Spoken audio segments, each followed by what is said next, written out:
Tony's going to talk about Rotary in your community and globally.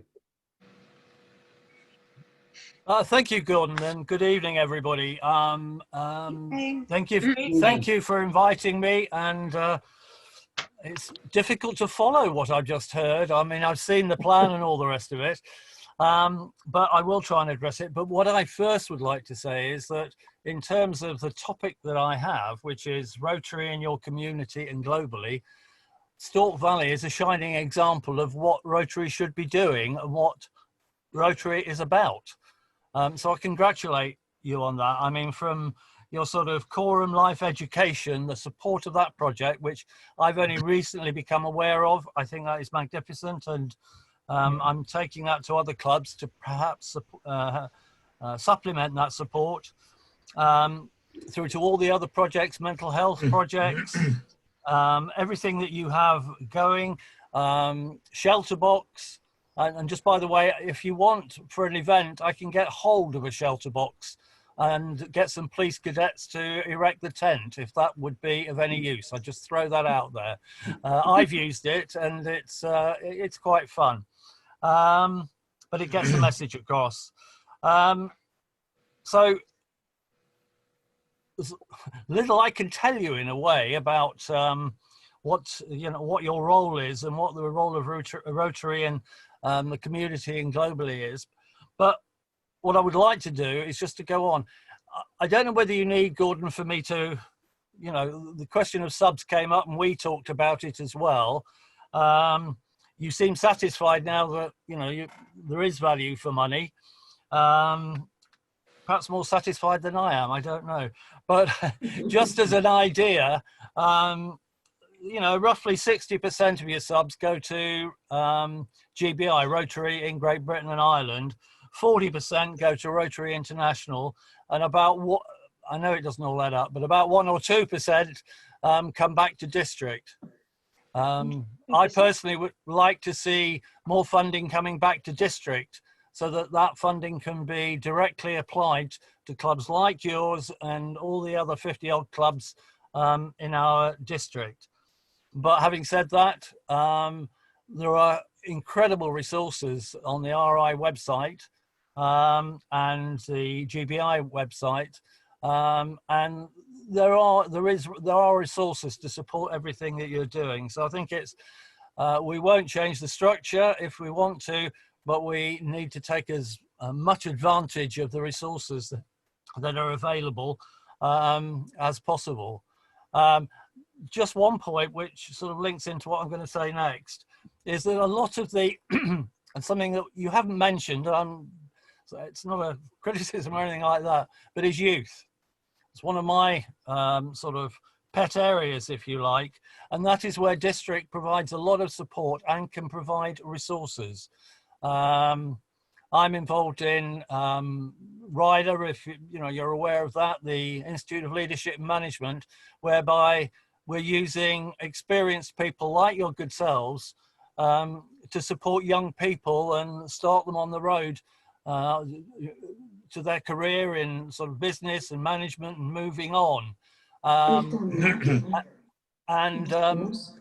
For instance, last year there's an involvement with the police cadets, which you may be interested in. They came up with 2 or 3 fantastic projects and now are part qualified with the Institute of Leadership Management, and it's something where we can pass on our experience and knowledge and enthusiasm to these young people.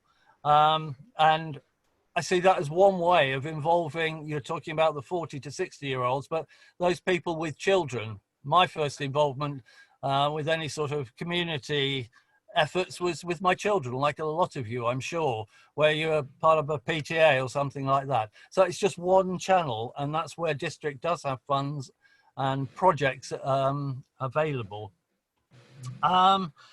There's also foundation. Foundation, I know a lot of you are much more experienced in Rotary than I am, but there's 1.5 billion sitting in the foundation funds. I know they release it very gradually over this 3-year cycle that they have. But I think the more that we can access that foundation money, and it's a question I put to our new Rotary Global President, Holger Knack, and he didn't give me the answer I wanted. I think a little more money could be released in order to support the sort of projects that you are doing, both within the community and globally. I'm rushing a bit because I don't want to waste your time, but I think your plan is absolutely magnificent. And I have discussed it with Keith Brownlee. You called him the Director General. I'm sure he'd love that title. He's the District Governor, which is not quite as, well, I don't know, maybe it is as fancy. But anyway, I have had a long discussion. And Keith is 100% behind what you are doing. I mean, it's the only thing that sort of breaks slightly with convention, as you will all be aware, is the 3-year presidency. But I have argued with Keith that, in fact, he's president next year. Well, that's from the 1st of July.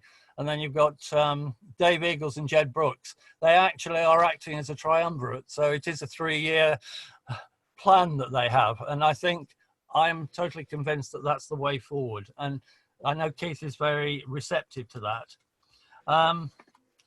Couple of other things which sort of came out of it is collaboration. Rotary is a very diverse organisation. It's almost totally different in the state, well, not totally different, but different in the States to the way it is here and the way you find it in various countries around the world. I've had members come to my club who've been very surprised how, you know, informal we are. They are still joining an organisation which is a business networking organisation. That's how it's seen, and it is a privilege to join. You have to be nominated, elected, and all of that sort of stuff. So it does differ around the world, and it differs even within the UK. So what we have to look at, and Gordon's mentioned it, it's mentioned in the plan, is collaboration. Now, I know that's not easy, and I don't think you found that easy. You found a few clubs that would cooperate and collaborate, others that wouldn't. My thoughts are that we have to, and it relates all to your social media thing, that, and I'm sure these are matters you've considered, but it's a question of not Rotary as such, but it's the projects that we need to actually publicise out there. People tend to sort of focus on something, whether it's the environment, whether it's children, whether it's whatever it might be. People focus on individual projects and they will get involved with individual projects. They might then move on to become full members and all the rest of it. We have to focus, and I think you said it really, on the things that we do with Rotary as the enabler rather than Rotary. I've been to too many things where Rotary is put up there, but it's not clear what Rotary does, and the stalls are that I've been involved in are manned by sort of people of a certain generation, if I can put it like that, and that doesn't always give the right sort of impression to attract younger people in my opinion. I mentioned youth, I mentioned the environment. I have an interest in a big environmental project which is on hold, which involves the RHS and the Wilderness Trust. The environment is again a key thing with a lot of the younger generation, and I would like to see that as a project grow. These ideas I'll just share with you, and hopefully maybe it's a way we can bring clubs together. What else have I got to say? Probably not a lot actually now.